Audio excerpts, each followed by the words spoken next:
আমরা জানতাম যে আমাদের পাশের বাড়ির মহিলা কালো জাদু করত, তাই কোনো বিপদ আপদে পড়লেই আমরা সেই মহিলার কাছেই চলে যেতাম জিনের দ্বারা সাহায্য পাওয়ার জন্য। কিন্তু এটা যে একটা গুনাহ সেটা আমরা বুঝতে পারিনি, যার কারণে আমাদের পরিবারটা একদম ধ্বংস হয়ে গেছে।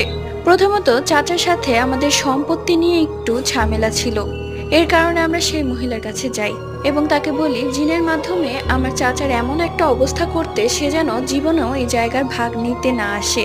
এরপর আমার চাচা কোনো কারণ ছাড়াই পঙ্গু হয়ে যায়, তাকে অনেক ডাক্তার দেখানো হয় কিন্তু কোনো লাভ হয় না। 7 দিন পর চাচা মারা যায়। এরপর চাচি ঝামেলা শুরু করলে আমরা চাচির ওপরও কালো জাদু করি, কিন্তু চাচির গা বন্ধ ছিল, যার কারণে জিনটা তার কাজ করতে পারেনি। এরপর সেই জিনটা ক্ষিপ্ত হয়ে আমাদের উপর হামলা করে।